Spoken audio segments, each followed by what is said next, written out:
When you learn how to TIG weld, you soon realize that doing one thing for your wife is like giving a mouse a cookie. Now I need to make a paper towel holder which can withstand hard use for the rest of her life. I have a wide array of stainless scrap lying around, so deciding what to make this out of is a bit of a challenge. What I decided to do was to take two pieces of 063 stainless coupons and weld them into an L shape.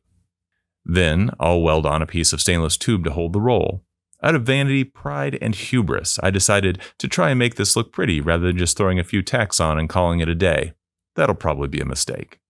Sorry for the poor arc shots here. This was a struggle to see around all the clamps while not getting in the way of the camera. Much respect for those who do this professionally on camera. It's super impressive. Unlike my results here.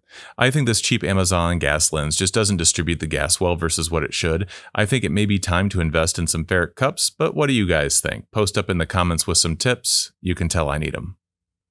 The arc shots on the tube portion might be a little better, but I need to come up with a different camera solution here. I'm surprised that the welding on this part looks so much better than just the simple joint I started out with. I did blow a hole in it on the back side, but I was thrilled to fill it without burning it up, and the bottom plate didn't warp too badly either. I attribute that to the aluminum backing on it. Overall, I am really happy with this project, as it should remain stainless and make my wife happy, while I was able to get in some solid practice at the same time. I did knock the corners off with a flap wheel when I was done. Post up what you think of this in the comments, especially if you guys have some tips or ideas for another project. I'm always looking to improve, and I love the practice. Thanks for watching, guys. I'll be back with more soon.